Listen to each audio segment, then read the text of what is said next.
Defence करिए सी क्या तो क्या कर रहा है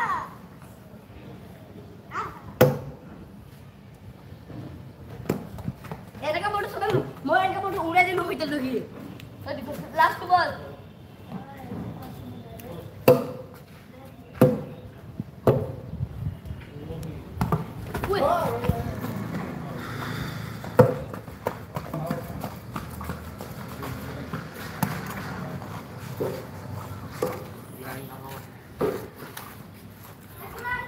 लास्ट बॉल और लास्ट बॉल यार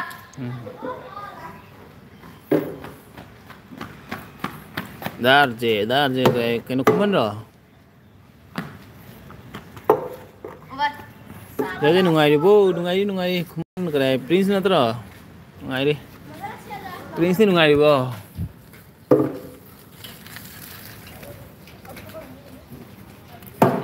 Kuman ni, nungai di bu lang di.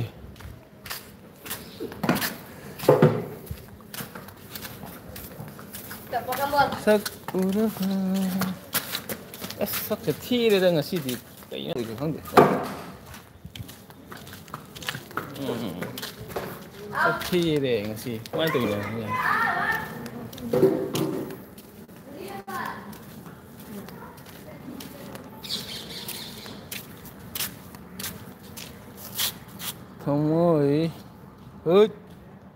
Thôi, cái gì vậy? Đây là mi chân đi.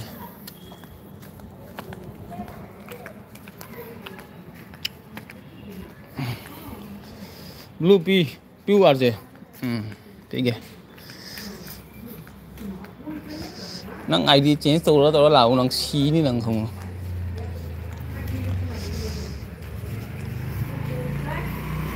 Không có gì nó cả đấy.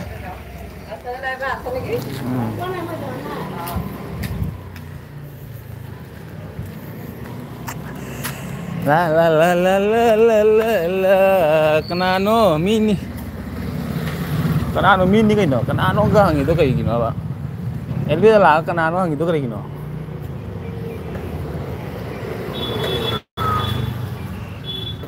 Mi. Cái macha nih mini.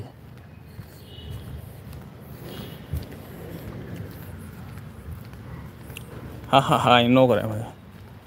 Hei, ada yang kau dah. Thầm itu aku Guwahati sih jangan sih. Aku minta Guwahati jangan. Aku Guwahati gak? Aku Guwahati type, aku Guwahati ini gak? Guwahati sih như ipa là lấy với thầm type, aku phải Guwahati jangan gak nas. Guwahati gì?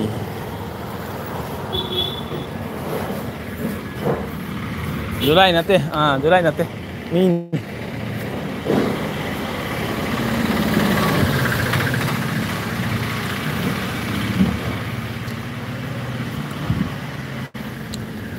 Mini pan này like nào mà tao like tao kana like tao rằng nào.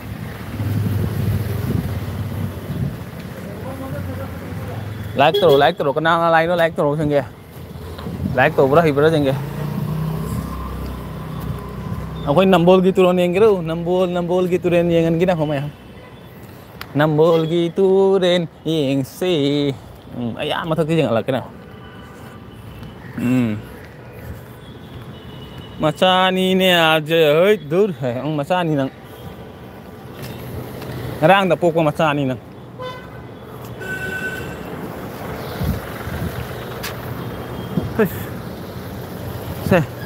Nambol tu ren yang musuh.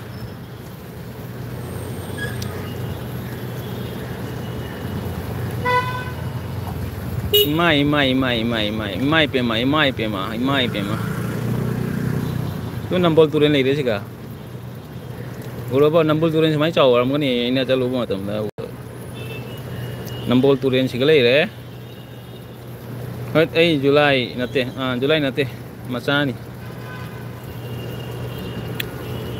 Julai kenapa gari pam ke jangan aja? Gari kenapa pami hai doh? Lau biru kya mang gari tak lah lau kya mang. Đây mình liếng này đấy, mobile tôi charge giao được có mày em. Music ki masa ni ya, music ki masa ni. Julai ni ya, music ki masa Julai.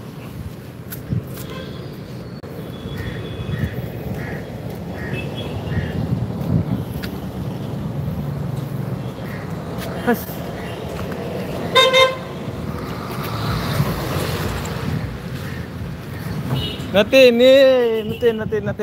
nang kare masa ni khang. Masa ai gel bi da ngasi da lai ye welcome tori masa nang bang ngasi gel bi lak bi ma ta.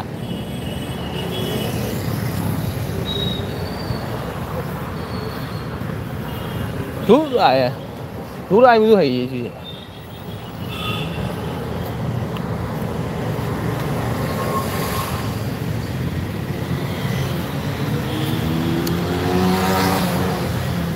एक गाड़ी है ना हो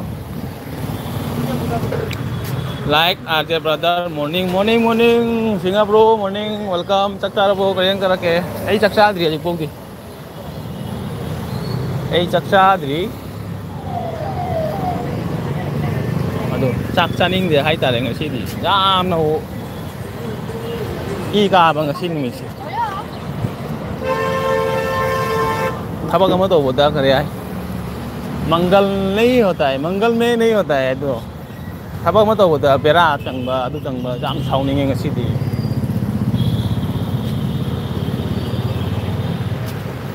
RJ आइना को गोले म कनानो खंगे मो सि थमोय नि नाय ताता आरजे ताता आरजे नु ओ जेनेबी नुसिबो नुसिबी जेनेबी से ताता आरजे का कौरे ओ মই এটা স্থল কইলো কৰি যাব ওলাইছিলো Brother आरजे कदो भी नंग गुवाहाटी जरो गुवाहाटी त नहीं इन्हें कराम जो लाए ऑन है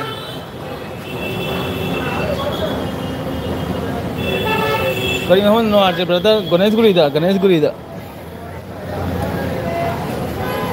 दा ले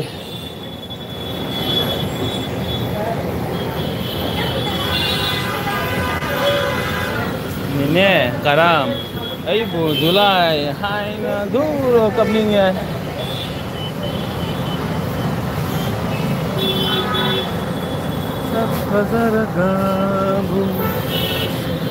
Mayang juga, itu ni yang apa tu? Patan Bazar Mali ni, nanti hey Ganesh Guri dah ni. Patan Bazar nanti Ganesh Guri.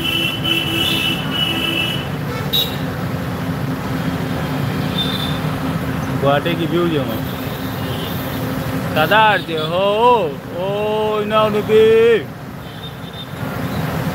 दादा आरजे की व्यू जो तो दादा आरजे गुवाहाटी तो ले जो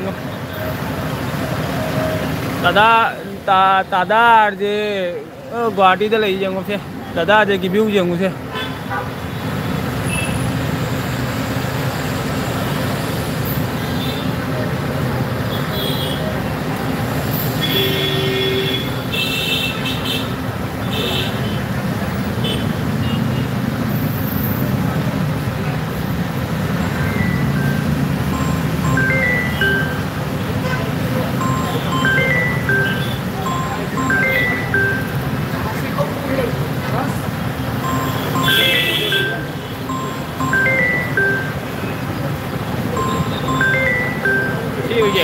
jam ku jangan ubat ya jam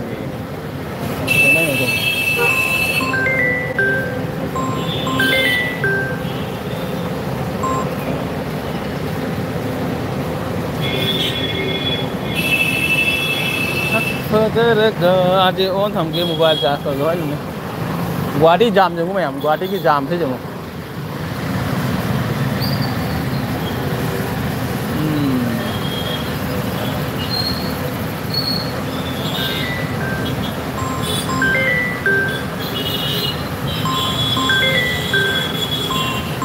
Hey nào khơi, nó tạt ra sẽ cầu được bãi rồi kìa nó có.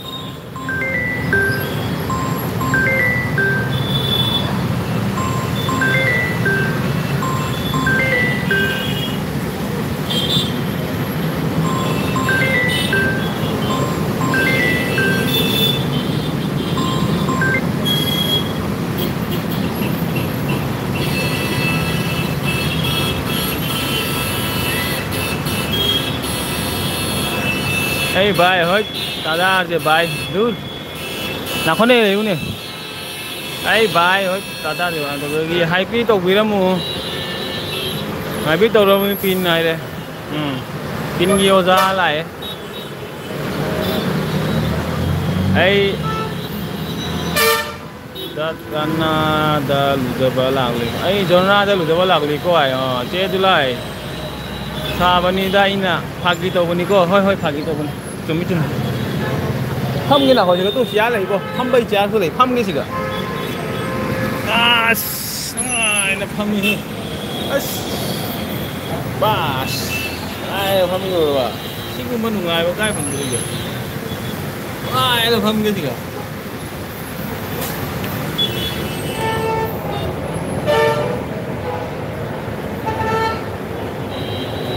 rồi cái on phata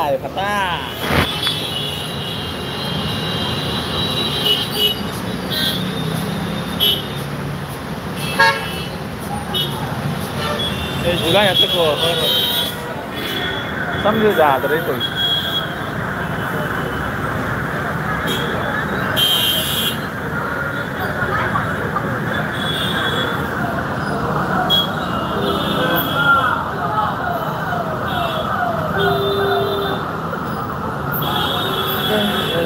Đây chú gái tức rồi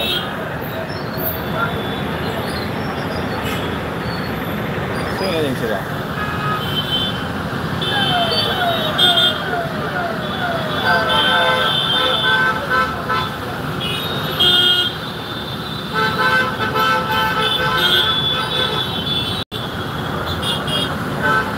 Dia sih lebih hari. Dia sih lebih masuk juga, pada bulan. Lebih hari. Masa ni ya, tetap sih dah. Ah, betul. Masa ni sih dah banyak.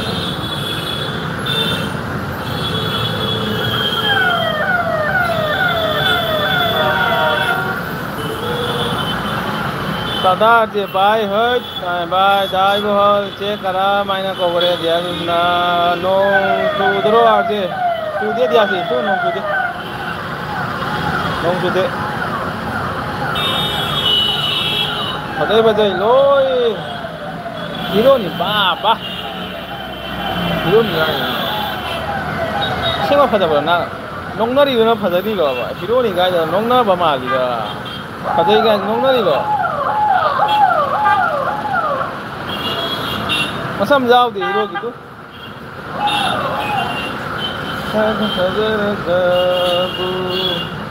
Musibah hai baru. YT mi lo hero ni ko. Kai di hero no. Hero ka film tat le ai ta ne. Kai di hero no. Cinde hero ai ja bro ha. Tau thorok ko de hero man ma tho tai ne. Cinde hero ai da kai ja to kya. Tau thorok ko de hero ki style ka thorok ko de hero ai bi. Kai di hero no. Jika cuine ai to kai are kai di hero no. Good. Babok lại good. Babok này hắt cái nào khỏi rồi đó.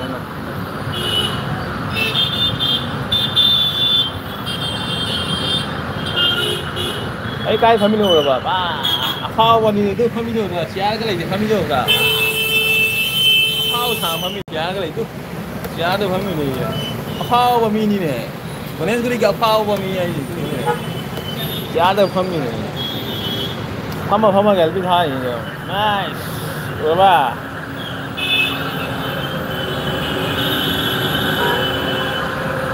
Money. Hello bro, hello. Dachau ba. Hello brother. Dia nungai di bro, nungai di bro di nungai di bro.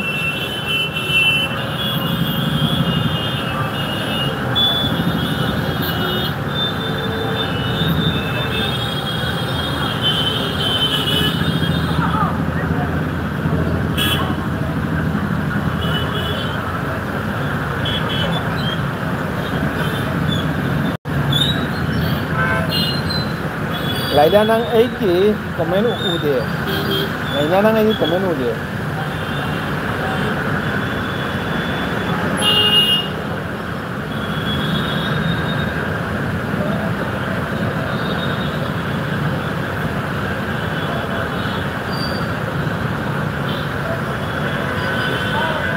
Ấy không được gọi khana nó đặt châu ai chứ khana nó không thì này mình đôi hai đôi chẳng không gần được thì mình hay là ấy mai nó dài điจะkhông được đó khana nó ấy khana हम की comment उधर है अच्छा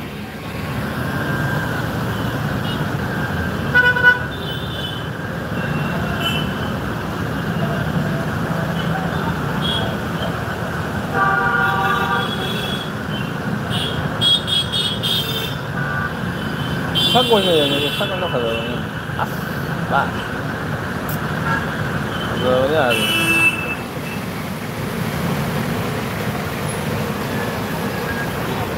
đây ngay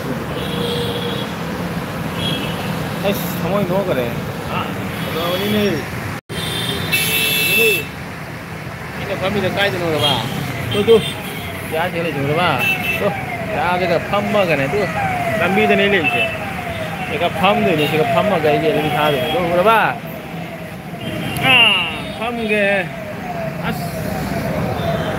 cái nungai cái nungai tu cái ấy cái gồm cái gì cái này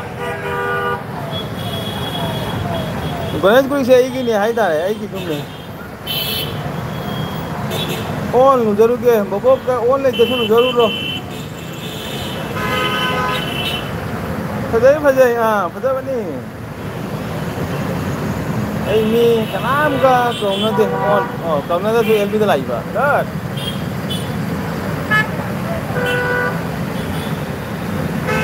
आगे काय जा गणेश गुरी जा यहाँ से गणेश गुरी जा tu gणेश गुरी rồi aku jumna sonda aku jumna so ada tu sontanga cái này sontanga cái apa itu ada tu karena nó không gitu juga hari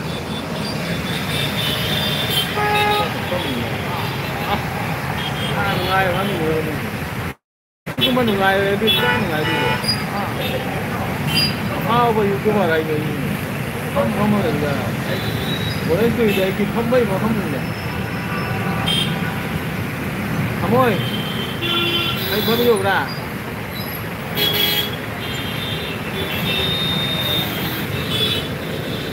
इधर है का हाँ डिग्री ना ते काय डिग्री ना दिया से डिग्री ना ते डिग्री छुट्टी नहीं है नॉर्मल निनुका ना मिलती डिग्री जाकर डिग्री छुट्टी हो रहे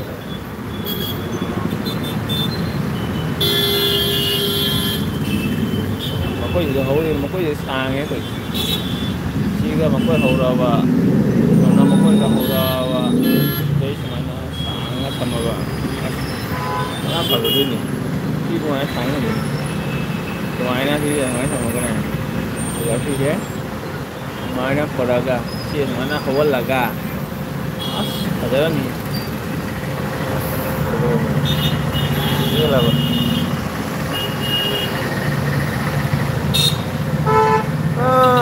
dia no kare आगे ऑन मोबाइल चार्ज तो रिको होय ओय dia नुसिबी है को रे जे जुलाई तो करो ने जे मिगी तो करो ने जे मिगी करो के आई जे मिगी करो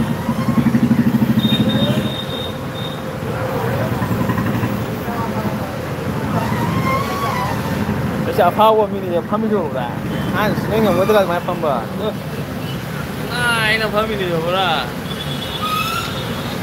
동작 많이 다다라가도 많아. 사람니까 니가네. 봐봐. 파밀리요, 봐봐. 아니야가 파밀리요. 그나 뭐하러지? 아재 브로 이 학장 cái thuốc lý ôn thôi một bạn tóm tâm rồi ok ăn ngao của mình cái gì chứ rồi mà làm gì cả ai canano anh gì của mình không anh giờ không ngờ được ăn ngao của mình music mà chứ mình giúp câu rồi mama câu rồi papa giúp câu rồi lên là papa giúp câu rồi Famu famu nungai na arje. As, coba. Iya tuh famu. Fong thada bas mai thangal laga famu tuh.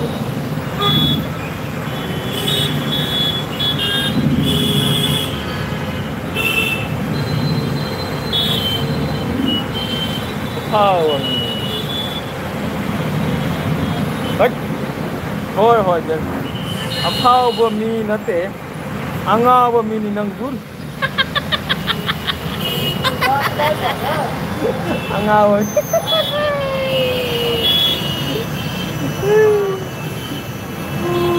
Nalagan, nilada, lulu. Nilada tu, apa bumi ni tu? Tôi nggak mau terah, ini apa juga, mana tuh mau tanggal laga, la,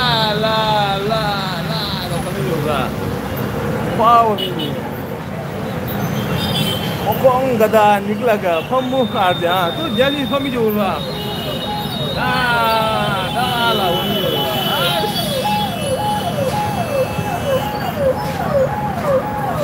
Jadi ya deh, naya tuh gak, ya betul ni.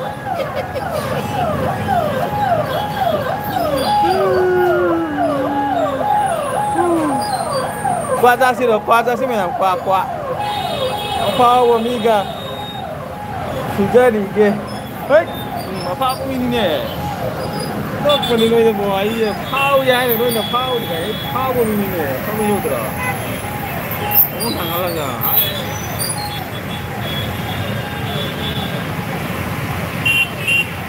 Kai tu no, kai berarti dah.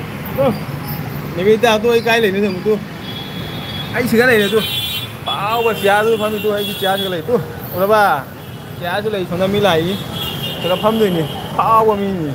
Tu pam ya. Alah. Kena anu lah tu lah. Pau kami kena lah tu no. Budu, kena anu budu.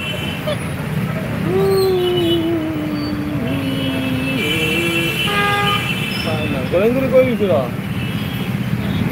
Oh, ini tahu berapa? Kami tahu berapa ini? Tu kontak kerja kita juga, berapa sih? APDCL aja ni, kan? UWD की kerja, kontak kerja cuma mana juga. Kami tahu berapa?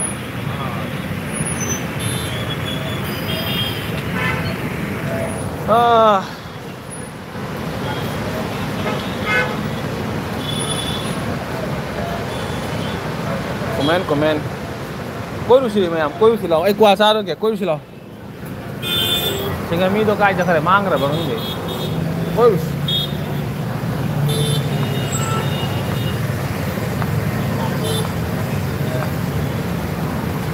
saya guwahati jeng ma'am Guwahati जंग से मायना उरगा से petrol pump ले रहे संजना गणेश मंदिर ले रहे बराबर जंगल में तो नहीं गुवाहाटी से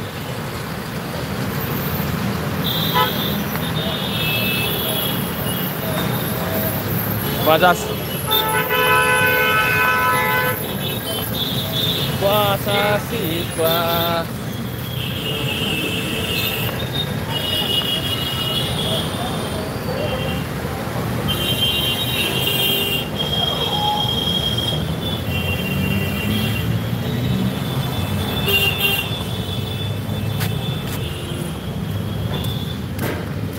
Dana dagi sing kari on, dana dagi sing koli on.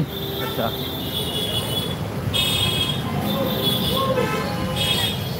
chế mình तो करो qua mà thế mà chế mất cái tổ và chế mình तो làm là đi phải và chế mình तो qua thì đi cái tổ của này nè rồi lại chế mình तो करो chẳng kìa hay bữa chẳng kìa chế mình तो करो chẳng kìa qua cha cái tổ của chế mình तो qua chế cái này phía cái tổ của này qua chế mình तो करो chẳng kìa cái nào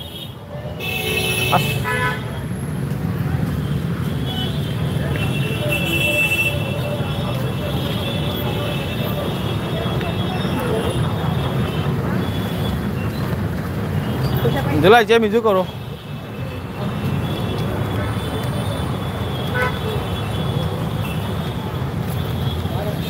Dulai kuah sa ba nang?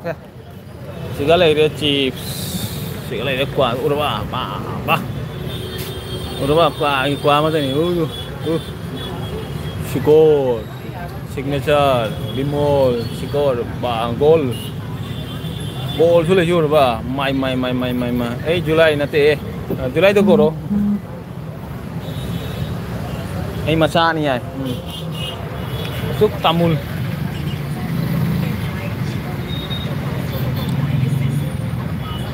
Dai tamul deu na pan deu sana ta. Berapa kuah? Tu. Tu pana. Sunu yau deh, sunu kol kan ni aje. Sunu kol laga. Apa sana tai dia tu. Sunu ka tai tu ni. Bah. Apa mini aku itu. Memang tai dia ni kau. Sunu yang malam ni bo. Sida deh sunu. Sunu malay.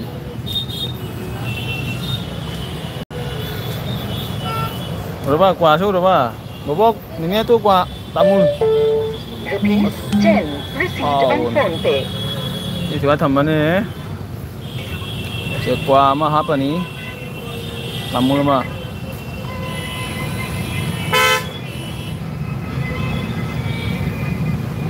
Salah guna ini ki?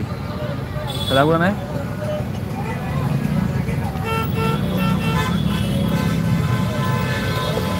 Sidang mana tu? Siar he. Ini udah macam tu. Wah, agak sekarang cider lagi sih. Semai siam agak, semai na. Kau raga, semai na. Maya ada semai na. Rupees 50 received on PhonePe.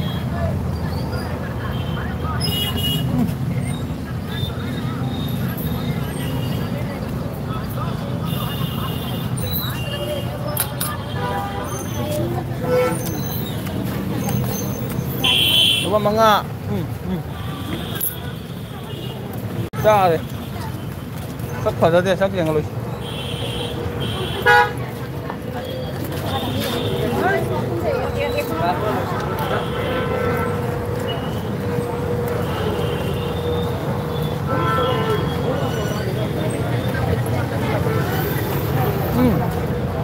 Người ta cánh canh đã có làn được cánh canh đã cái quả tay năng hậu cho đây quả già rồi quá không đi quả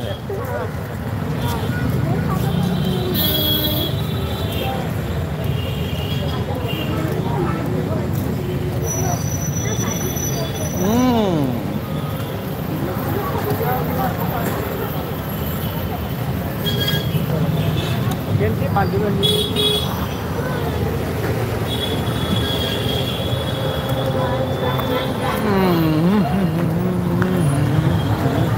Kali baru tadi.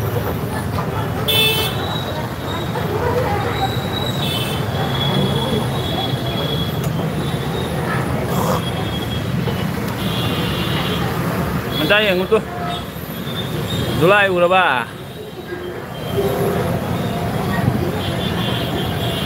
Nupi je, tek nak cari ah, tu, tek lau cari tu, bah, berapa? Cứ mi lại kìa là mi lại cứ.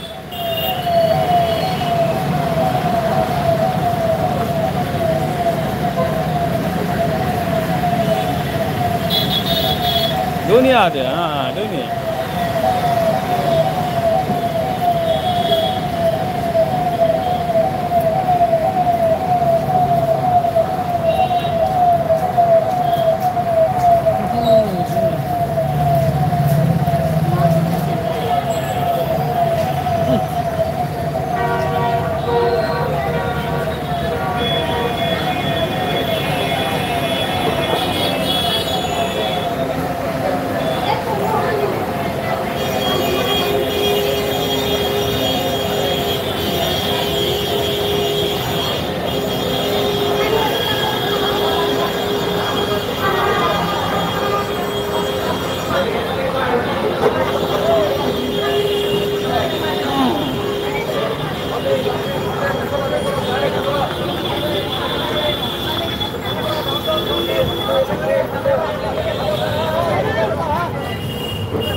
cái galley chẳng cái nào đàm lang này kìa qua một con tấp bà đi bộ qua thái bộ một con tấp bà đi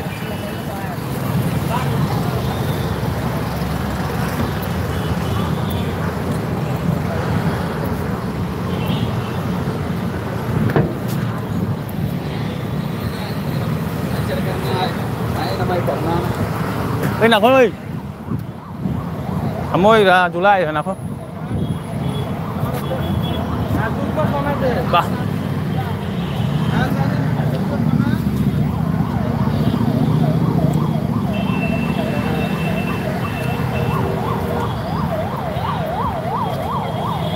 qua cho cái này bà lý một cả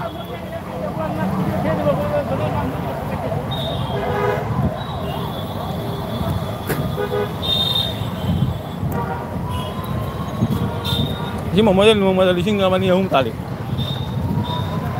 căng nghe cái galley đó natonda arje se ai bu che July ini sum hai cái năng amuk tang hayu na khoi dầu làm mi chali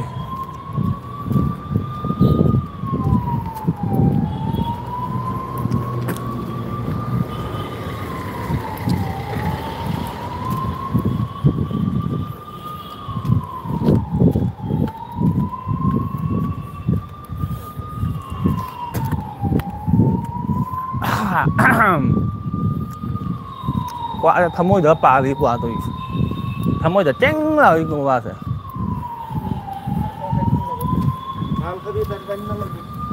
khôi galley chứ tu rồi ba galley này khôi galley rồi ba July khôi làm mi cho rồi ba tu thật đó là giờ mình khôi làm mi sinh ở thum đấy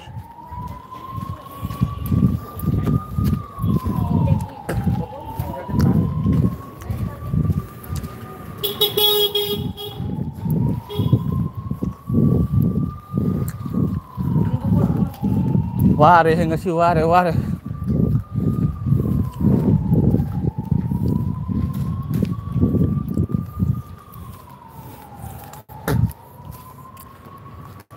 hoi lino cái chân lino zoom chalin dia sis tu ai zoom đâu rồi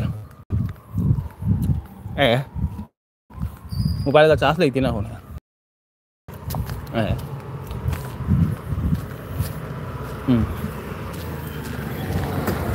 zoom cho cái chân lino zoom nó chali ba comment cái nó phong nó share je Ganesh Guri ni ne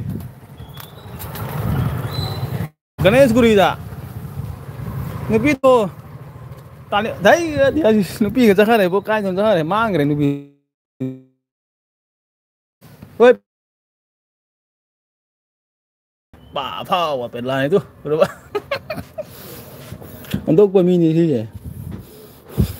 ไอ้Julyเนี่ยเตะอะไรสิโอ้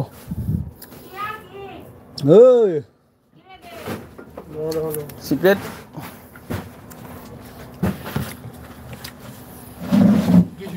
lebih mang rồi à thì mina hàng khề nè mina hàng khề min deh min lagi golpe kate dia apa bisa aku kepi deh tao nupi mang khề cái tôn cho khi nó không để số bộ khi dia rồi si cô rồi đó kepi này nè ini dua saya kepi tu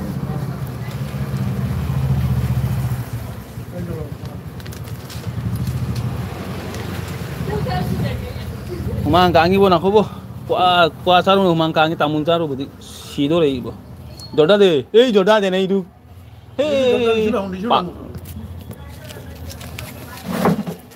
가져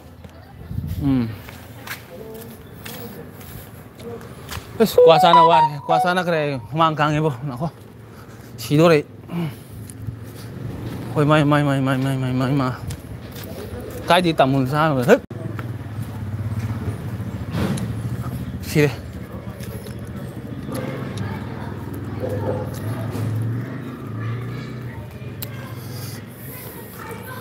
너 여우러버 잘리냐 네 대한테도 저도래 개꾸라나 거라 이도 또 개꾸라나 거 개꾸라나 기 Pamukkumari ki bama posapita Pamukkumari hai betul kita pasal tu cale tu posapita Pamukkumari kita pasal kunjubari bobon segala agama mayam Pamukkumari canging ba mayam segala agama cangba yani tu ingang sanari room journey on busy acha masa naton thazai khangi neton thazai khangi hai ba ấy rung dầu đấy tu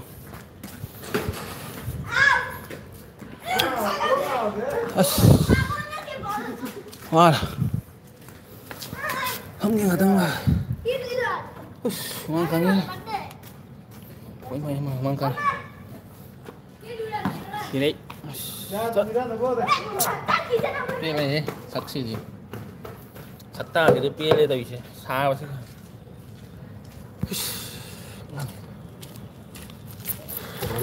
oh gom lagi sih people dia lang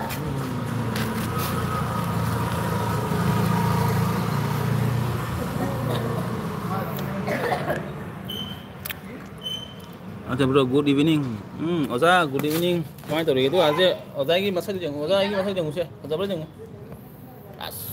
Oza mana jeng? Berapa lagi masak lagi berapa Oza tuh? Lagi masak jeng berapa? Ekran. Iya, ekran. Langsung itu. Iya lah bani kerai LB kah? Aja ulang bro. Sido di kerai ini beda. Sa mana kena kuasa salah kan?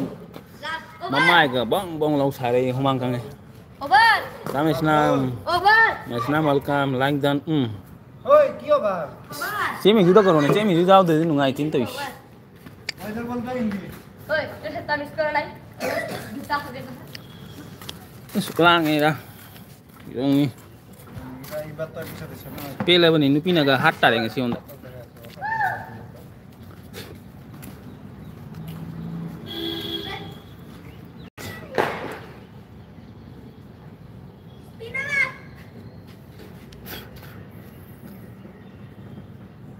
Hey chào. Cái gì nó biết mà này hay sao cả, xì cái nó nằm bị ra nè, hay sao cái thôi.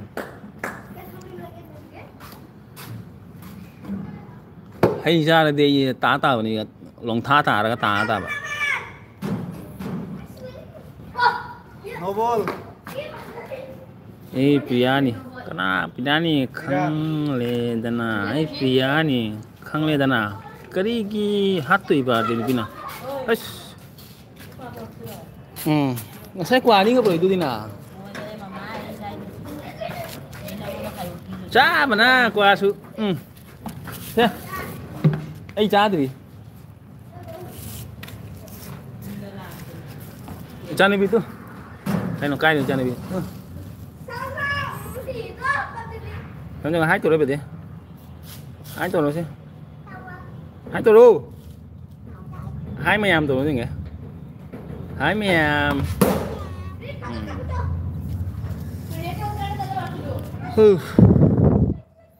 Kali gini hatu ibu, kang dia dia si caksa adri ibu, baru kita caksa adri. Tension na, deh jangan kok saya jam na ibu. Jam tension kai. Thapa kamu tahu betul kerja. Problem jam kerja ibu, hendak jadi jam na kerja. Faltu gitu sih, jangan kerja sih faltu tar. Hendak jadi kerja, kena mana tahu betul ni. Bera, ama orang ama problem, si orang problem selaga, matang ini problem mulai, aduh problem selaga aku problem mulai. Kayak hai khang gì ta, jam nó tal lấy đây, xin nghe hai ta này ta, jam nó sau nghe sana su. LB cái sầu giờ bagi wari nanti, sana sầu giờ hai ta này. Thapa mà tahu betul kerja, success mau orang itu matang tak, kom problem mulak ni. Itu problem solve tu orang problem lah kan ni. Ini kaya apa? Aduh, nak sauni ni hendak saya jam lagi loss hari, sah loss hari. Juga lagi daw saya yaad hari, hari hendak saya. पूरा फालतू चल रहा है चाहिए लोग चाहिए कहीं September जो लोग तो रहे यही हंदक चाहिए पूरा करे है नहीं सोनी चंग टाइप सोनी चंग रहे हंदक चाहिए लुपा तानदे लुपा करे सेविंग तौदे पूरा सोनी जगह हंदक चाहिए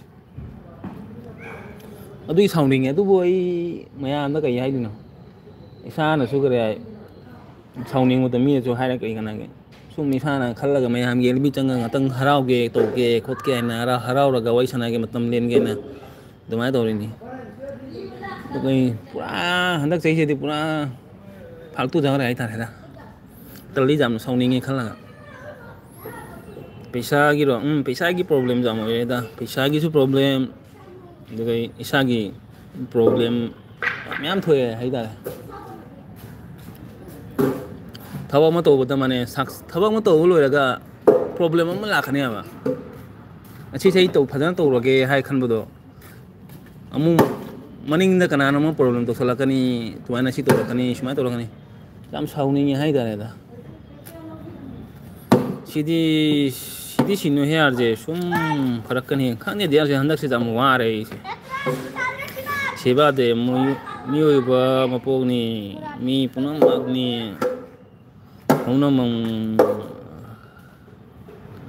हौनबम खुरनु रेबा 2025 से फत्तबनी 2016 ना फारनी खाने दिया से जाम फत्ते ये हंदक से मतम लेन गनु मयाम हंगनु मयाम हंगनु थबक सु पैसा तालो पैसा थोलदी सब हो जाए अरे पैसा लेरेसु पैसा प्रॉब्लम पैसा की प्रॉब्लम दी नते पैसा नते लोई मागई मरक लोई प्रॉब्लम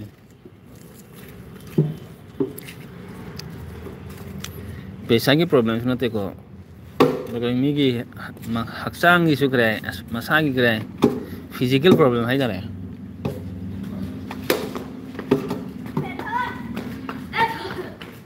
दुगागी एं तो बाई तारे थबक में तौबदा माने सक्सेस होई दे तारे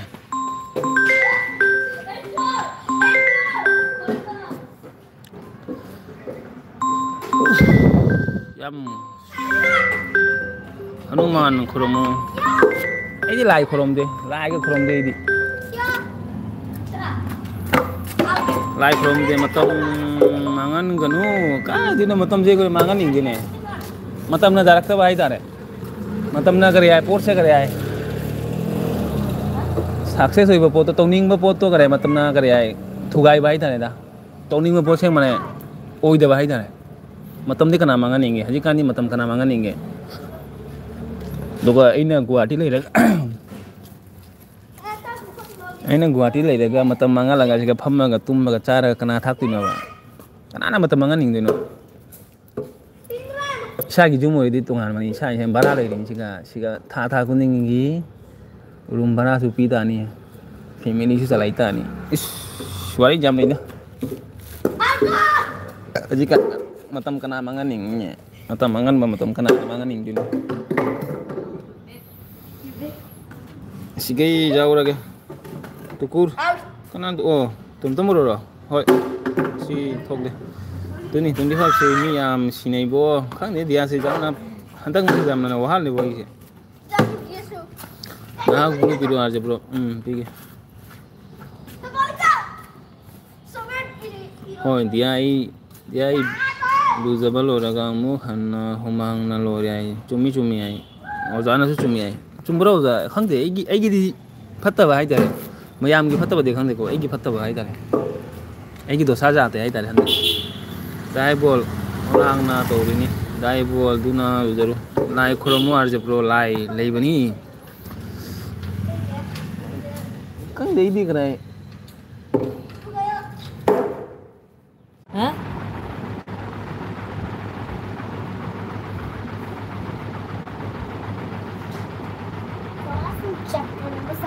$13,000 này đi kia rồi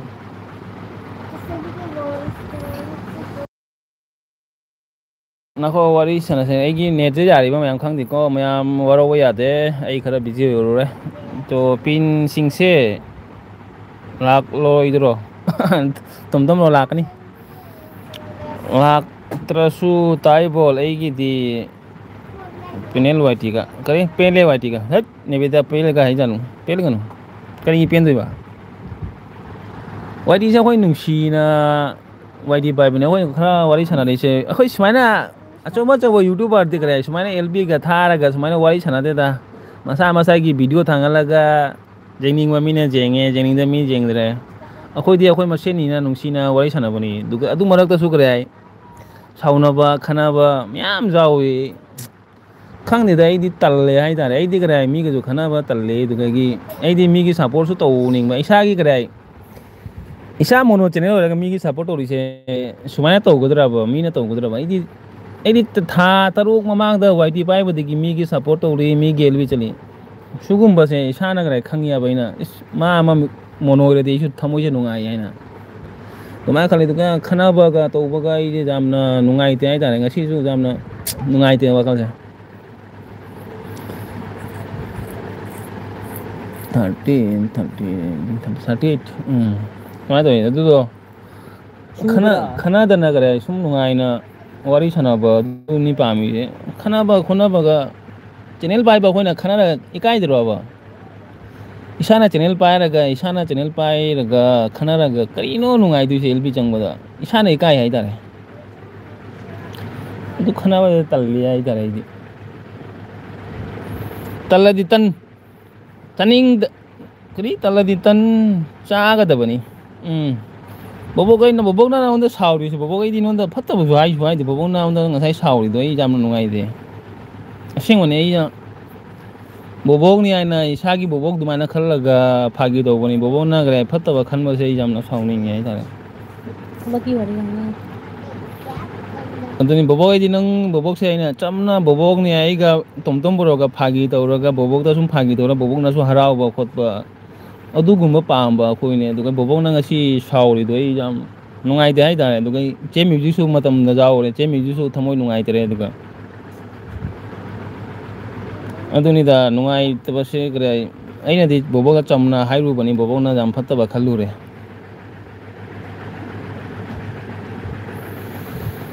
ꯗꯥꯏꯕꯣꯜ ꯅꯈꯣꯏ ꯑꯗꯨꯒ ꯗꯥꯏꯕꯣꯜ ꯅꯣꯛꯀꯅꯤꯗ ꯕꯣꯕꯣꯛ ꯑꯦꯜꯕꯤ ꯍꯧꯔꯣꯏ ꯑꯗꯨꯒ ꯑꯩ ꯇꯣꯝꯇꯣꯝ ꯅꯣꯛꯀꯅꯤ ꯅꯨꯡꯉꯥꯏ ꯇꯥꯕ ꯑꯣꯏ ꯊꯥꯗꯧ ꯅꯨꯡꯉꯥꯏ ꯁꯥꯟꯅꯔꯁꯤ ꯃꯌꯥꯝ ꯆꯨꯝꯃꯤ ꯑꯣꯖꯥꯅ ꯆꯨꯝꯃꯤ ꯍꯥꯏ ꯑꯗꯨꯒ ꯅꯤꯕꯤꯗ ꯀꯣꯃꯦꯟꯁꯦ ꯄꯥꯒꯦꯁꯦ ꯑꯥꯔꯖꯦ ꯁꯨꯛ ꯌꯥꯝ ꯀꯨꯏꯅ ꯃꯇꯝ ꯃꯤ ꯑꯃꯠꯇ ꯁꯥꯎꯅꯔꯝꯗꯦ ꯃꯤꯅ ꯑꯩꯉꯣꯟꯗ ꯃꯤꯅꯥꯏ ꯂꯥꯏꯔꯤꯛ ꯍꯩꯇꯕꯤ ꯁꯨꯄꯔ ꯆꯥꯠ ꯀꯌꯥꯝ ꯄꯥꯝꯒꯦ ꯍꯪꯂꯛꯄꯗꯤ ꯊꯤꯅ ꯉꯥꯡꯈꯔꯦ ꯍꯥꯏꯔꯁꯦ ꯅꯠꯇꯦ ꯑꯗꯨꯁꯨ ꯀꯔꯤ ꯃꯤꯁꯑꯟꯗꯔꯁꯇꯦꯟꯗꯤꯡꯗꯣ ꯅꯨꯃꯤꯠꯇ ꯃꯤ ꯍꯥꯏꯁꯦ ꯃꯤꯁꯑꯟꯗꯔꯁꯇꯦꯟꯗꯤꯡ ꯃꯤ ꯍꯥꯏꯁꯦ ꯂꯥꯟꯕꯁꯨ ꯃꯤ ꯍꯥꯏꯁꯦ ꯀꯔꯤ ꯂꯥꯟꯕꯅꯤꯀꯣ ꯑꯗꯨꯕꯨ ꯐꯖꯅ ꯋꯥꯔꯤ ꯁꯥꯟꯅꯔꯒ ꯂꯣꯏꯁꯟꯕꯗꯨ ꯋꯥꯔꯤ ꯁꯥꯟꯅꯔꯒ ꯀꯔꯤ ꯃꯔꯝꯒꯤ ꯂꯣꯏꯁꯟꯕ ꯁꯣꯁꯦꯜ ꯃꯤꯗꯤꯌꯥꯗ ꯁꯨꯃꯥꯏꯅ ꯉꯥꯡꯉꯒ ꯃꯤꯅꯁꯨ ꯇꯥꯔꯁꯨ ꯅꯣꯛꯅꯤꯡꯉꯦꯕ ꯃꯤꯅ ꯇꯥꯔꯁꯨ ꯅꯣꯛꯀꯅꯦꯕ ꯑꯗꯨ ꯄꯣꯠꯇꯣ ꯁꯣꯁꯦꯜ ꯃꯤꯗꯤꯌꯥꯗ ꯁꯨꯃꯥꯏꯅ ꯉꯥꯡꯕꯁꯦ ꯑꯦꯜꯕꯤꯗ ꯂꯥꯛꯑꯒ ꯁꯨꯃꯥꯏꯅ ꯃꯤ ꯑꯃꯒꯤ ꯋꯥ ꯉꯥꯡꯕ ꯃꯤ ꯑꯃ ꯋꯥ ꯉꯥꯡꯕꯗ ꯁꯥꯎꯅꯤꯡꯒꯅꯦꯕ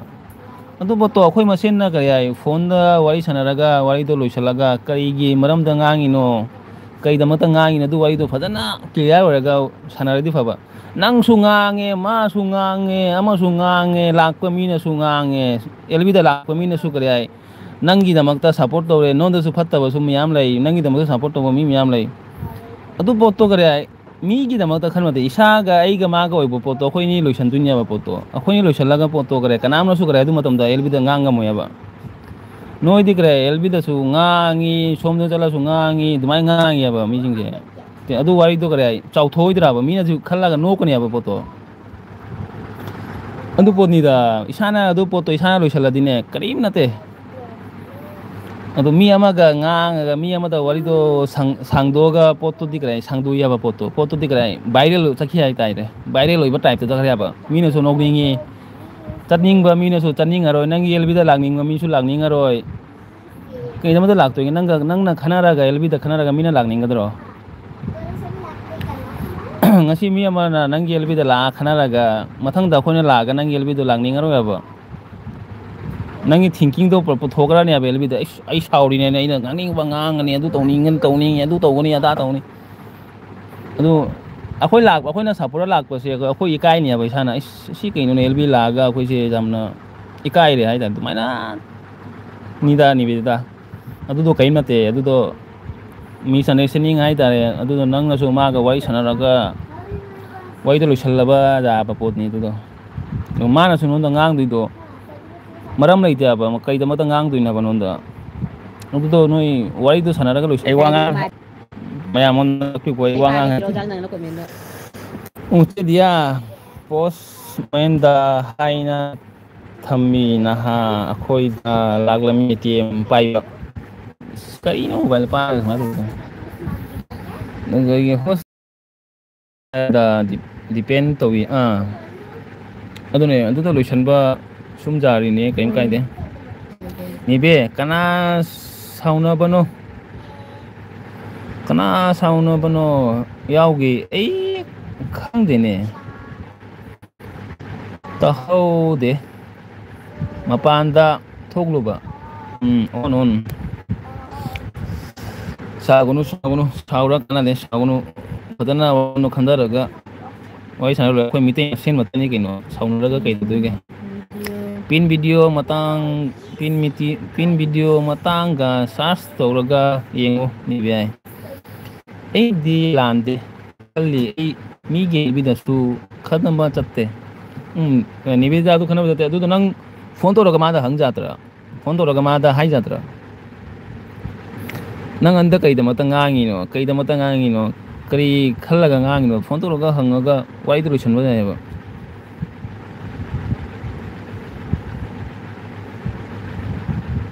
ai di lande ai di mi khanaba to ta hau tare ne ko ta hau tare ko bobok tanu mi khanaba dia hoi dia bi short video da happy to ba jarabani short video happy to jarabo ai khangde short video ka thangat ni na khangde aduni moi masen khanaraga aigi kari mathau tai ni vida chumi nangda ngangi do nang direct phone to raga hangadina ta dinang maigi lb talaga hangadani kai da mata nang onda ngangi na kai da mata saunari no ino hoi chumi lakta bangai kari upaili kari lakta bangai kari upaili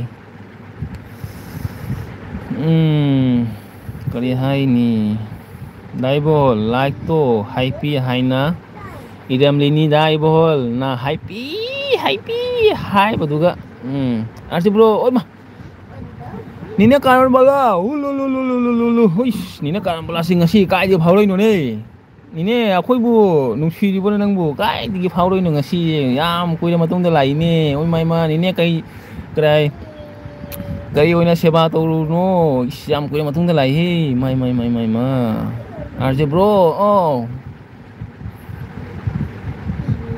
che karan bala nungai de bo dai bol ya ra boy dia hangoi na aigi happy gi pin thamri bo magi video da che balai che kano bala nungai ri bo ai dur dia ibo hol lai ko re ta ibo hol jenge pin che hai dai bol on ki roi nungai ri dia dai bol dialogue dai bol doi di like loi rage dai bol bolo sing hai dok te ong kini silent ni hong gi video da ai gi pin nei bani yengu ai ba kari gi phone to dui no na han do to ni da plastic thajan ge ngang la di maya mang da sengdok pani phei maya mang da ngang da maya mamang da sengdok pa phei ado di ma di law ya ba ma di kare fake id di gi non da comment to rakni ba masa gi id di la ga ngang ya ba fake id di la ga nang na comment pa nang mayam da nang na sa na kare ai kaino to ta ni ba nang ta cái này sáu ta bờ mà đi phía cái đi là cái nó sáu tuổi nhiều bờ nang là đi khăng nhà bờ mà này đó rồi cái nang là đi LB đã ngang nhà bờ mày em là ta đi bờ ngang đó nang là đi khăng nhà bờ mà này đó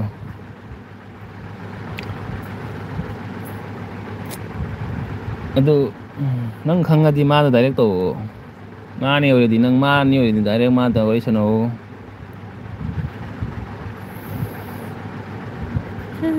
nang gel bida nang nang le di mina su ta ni mina su no kani mina su ka nang dam da support to ni mai to ni na du ni na wari de kre hai ni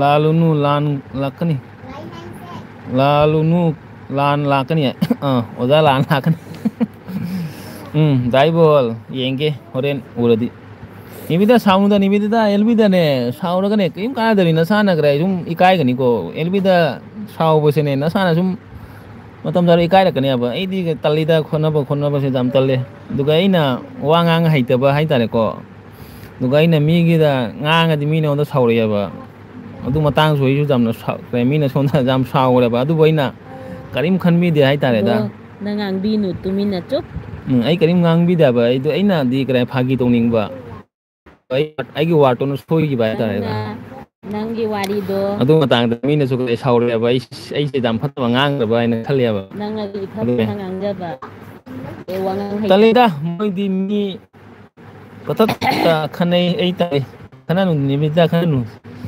lem na ibu na khoi di pha ba ne dai bol se ya re dia bi gi hai pi point kya surage am kang yeng lu hai aje bro nungai đi em mày em phone lại qua mà tao phone đang ngặt kìa